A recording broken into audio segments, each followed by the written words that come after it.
雪女。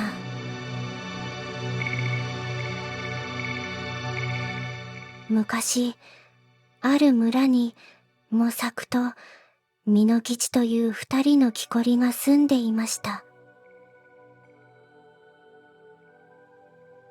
模索は、もう年をとっていましたが、美濃吉は、まだ18の子供でした。毎日、二人は村から遠く離れた森へ行きました。その森へ行く途中に大きな川がありました。川には橋がありませんでした。船が置いてあるだけでした。あるとても寒い晩のことです。模索と美濃吉が家に帰ろうとしていると激しい吹雪になりました。二人は川へ着きましたが、船頭はもう帰っていませんでした。船は川の向こう側に置いたままでした。吹雪の中で川を泳ぐことなどできません。仕方なく二人は船頭の小屋に行きました。それはとても小さな小屋でした。小屋には窓もありません。火を起こす場所もありません。模索と美濃吉は戸をしっかり閉めました。二人は横になりました。はじめはそれほど寒いと感じませんでした。それに吹雪はすぐに止むと思っていました。模索は年をとっているので、すぐに眠ってしまいました。しかし、若い美濃吉はなかなか眠れません。彼は長い間起きていました。美濃吉は風や雪の音をじっと聞いていました。激しい吹雪でした。空気は次第に冷たくなっていきます。美濃吉は寒さで震えていました。とても寒かったのです。それでも、とうとう彼も眠ってしまいました。ふと、美濃吉は目を覚ましました。外から冷たい風が吹き込んでいます。なぜか、小屋の戸は開いていました。外は真っ暗でした。しかし、雪の光で小屋の中に女がいるのがわかりました。彼女は白い着物を着ていました。女は模索の上にかがみ込んで彼に息を吹きかけました。彼女の息は煙のように白く輝きました。その時です。その時、彼女は美濃吉の方を振り向きました。彼女は彼に近づきました。そして彼の上にかがみ込みました。彼は叫ぼうとしました。しかし声が出ません。彼は動くことができません。女の顔が少しずつ彼に近づいてきます。そして彼女の顔が彼に触れそうになりました。彼は彼女の顔を見ました。彼女はとても恐ろしい目をしていました。でも彼は彼女が綺麗だと思いました。しばらく彼女は彼を見ていました。それから彼女は微笑み、そして囁きました。私はあなたを殺そうと思いました。あの人と同じようにあなたを殺してしまおうと思いました。でもあなたがかわいそう。だってあなたは若いから。それにあなたはかわいい。美濃吉さん、私はあなたを殺しません。でも今夜あなたが見たことは誰にも言ってはいけませんよ。もし誰かに言ったら私にはそれがわかります。そしてその時には私はあなたを殺します。必ず殺します。だから誰にも言ってはいけません。あなたのお母さんにも。このことを絶対に忘れないでください。彼女はそう言うと振り返り外へ出て行きました。その時彼は自分が動けることに気がつきました。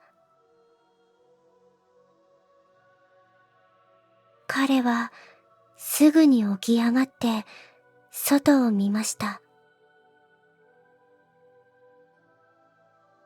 女の姿はもうありませんでした。雪が小屋の中へ激しく吹き込んでいました。美濃吉は、また、小屋の戸をしっかりと閉めました。彼は、風のせいで戸が開いたのだろうか、と思いました。あるいは、夢を見ていたのかもしれないとも思いました。雪の光を白い女と見間違えたのかもしれないとも思いました。しかし、はっきりとはわかりませんでした。彼は模索を呼びました。しかし、模索は返事をしません。美濃吉は怖くなりました。小屋の中は暗いので、模索の姿は見えません。美濃吉は模索がいる方へと手を伸ばしました。そして模索の顔に触れました。それは氷でした。模索は死んでいました。模索は凍って死んでいました。朝になると吹雪は止みました。日が昇ると船頭がまた小屋にやってきました。そして模索の凍った死体を見つけました。模索の死体の横で倒れている美濃吉を見つけました。美濃吉の意識は間もなく戻りました。しかし、彼は起き上がることができませんでした。彼は長い間、家の中で横になっていたのです。彼はあの夜が怖かったのです。模索の死が怖かったのです。模索が凍って死んだことが怖かったのです。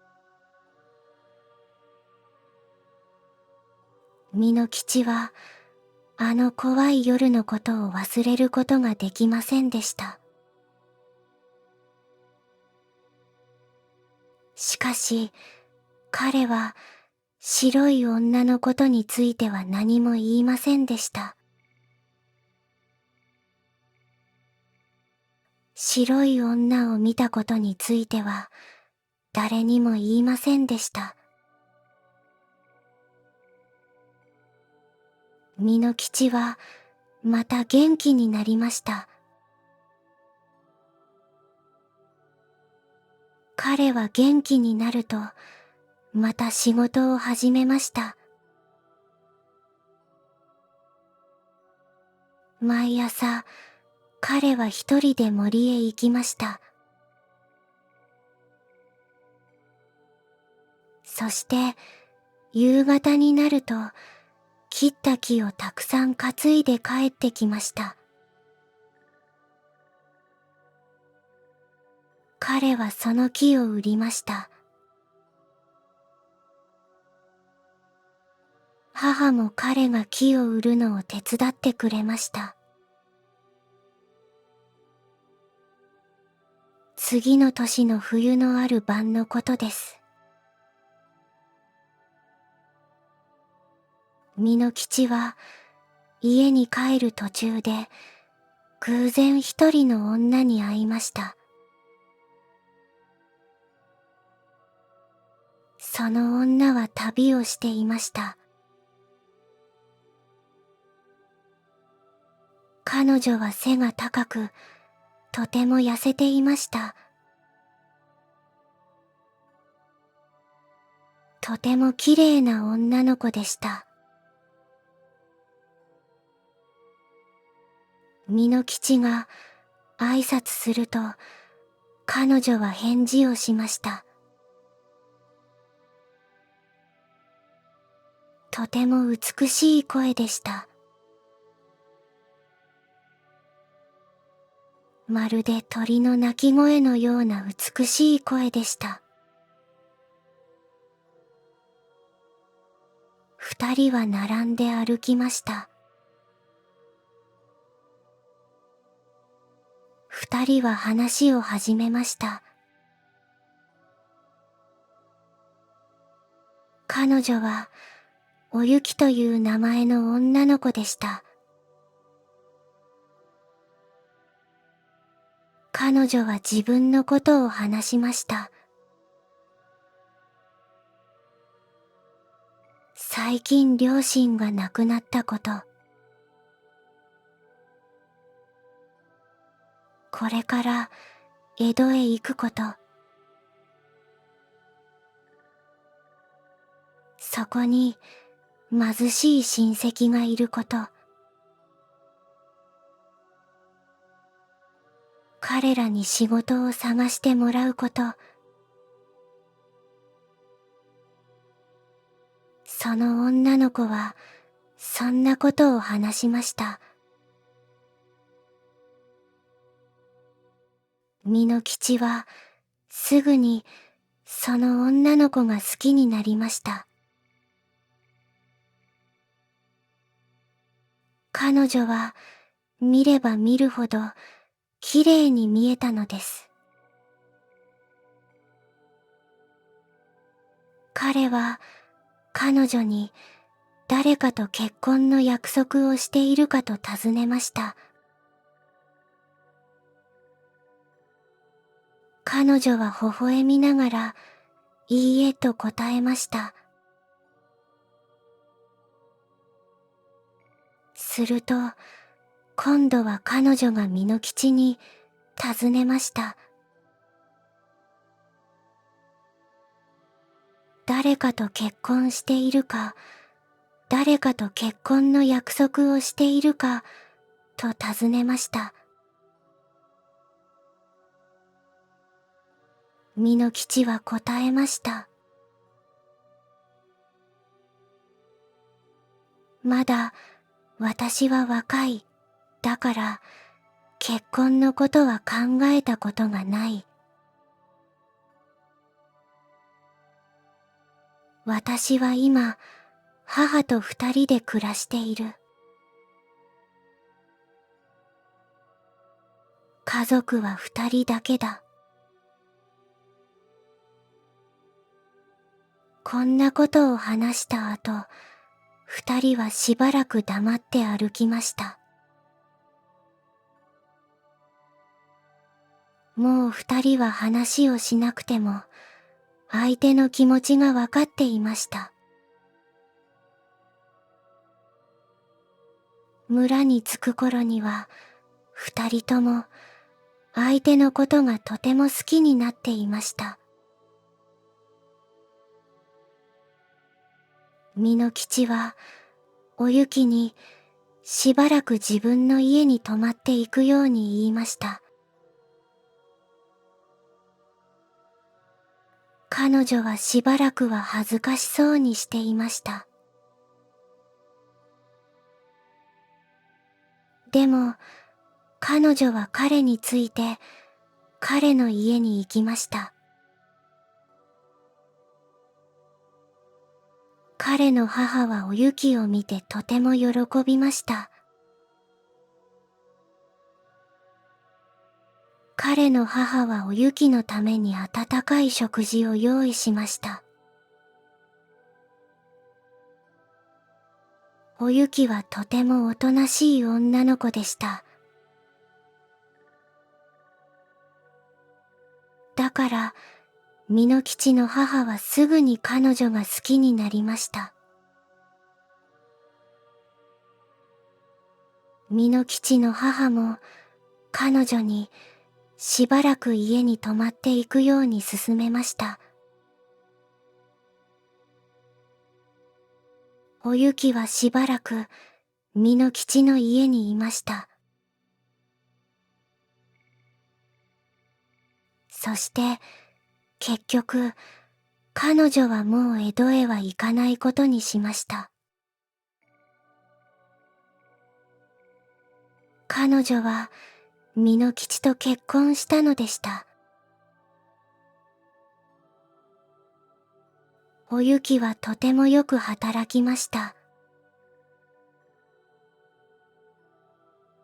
美濃吉の母は彼女のことをよく褒めました。しかし、美濃吉の母はそれから5年ほどして死にました。おゆきは子供をたくさん産みました。10人の子供を産みました。男の子5人と女の子5人を産みました。みんなとてもかわいい子でした。そしてみんなとても色が白かったのです。村の人々はおゆきのことを不思議に思いました。なぜなら彼女は少しも年を取らないからです。10人の子供を産んでも彼女は最初に村に来た時と同じように若かったのです。彼女は最初に村に来た時と同じように美しかったのです。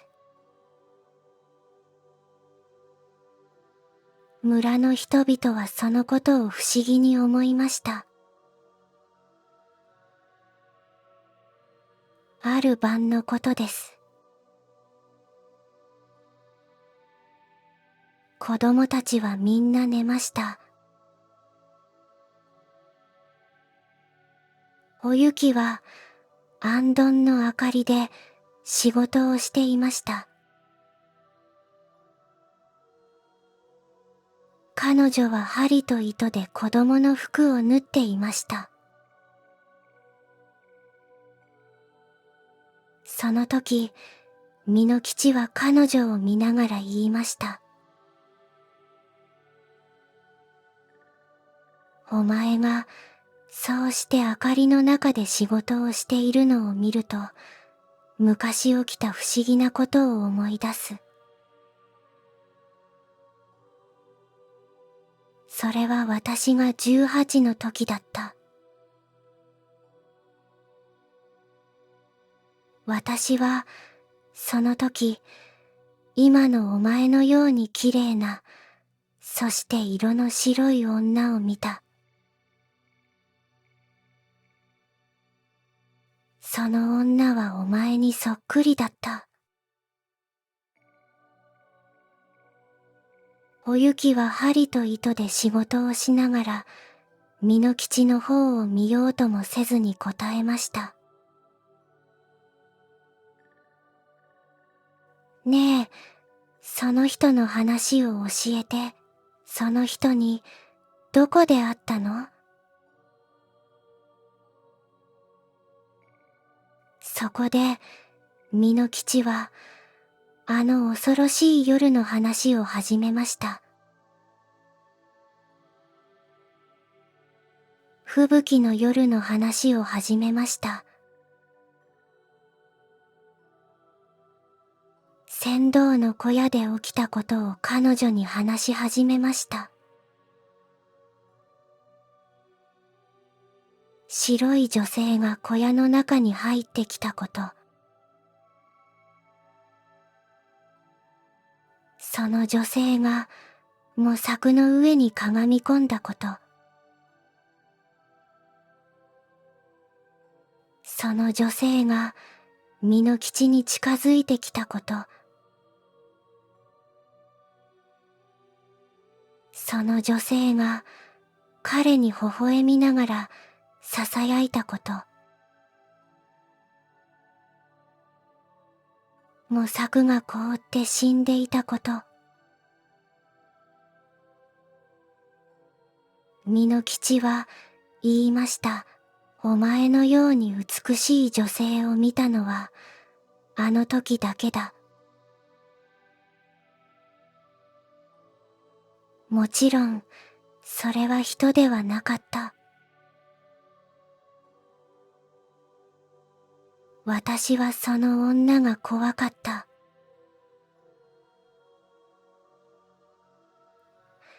とても怖かった。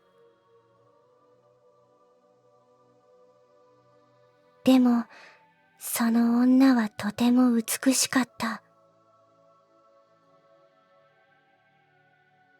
その白い女はとても美しかった。あの時、私は何を見たのだろうか。あれは、ただの夢だったのだろうか。わからない、わからない。私は本当にその女を見たのだろうか。私が見たのは雪女だったのだろうか。お雪は手に持っていた針と糸を投げ捨てました。そして立ち上がりました。お雪は美濃吉が座っている場所へ行くと、彼の上にかがみ込みました。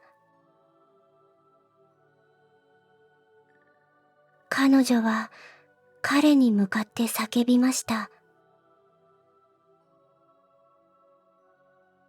それは私なのよ。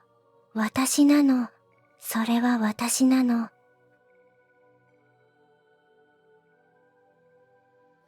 それは雪なの。その時、私はあなたに言ったのよ。あの夜見たことは、絶対に誰にも言わないでねと。もし、あなたが、そのことを誰かに言ったら、私は、あなたを殺すと。必ずあなたを殺すと。ああ、ああ。そこで眠っている子供たちがいなかったら、今すぐ、あなたを殺したのに。でも、もうできない。あなたは、子供たちを大事にしてください。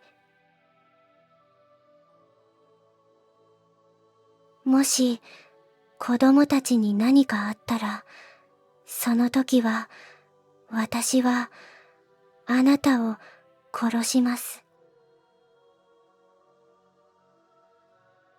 彼女の声はだんだん小さくなっていきました。彼女は白い煙になって天井へ登っていきました。そして天井の小さな窓から外へ出て行きました。彼女は二度と姿を現しませんでした。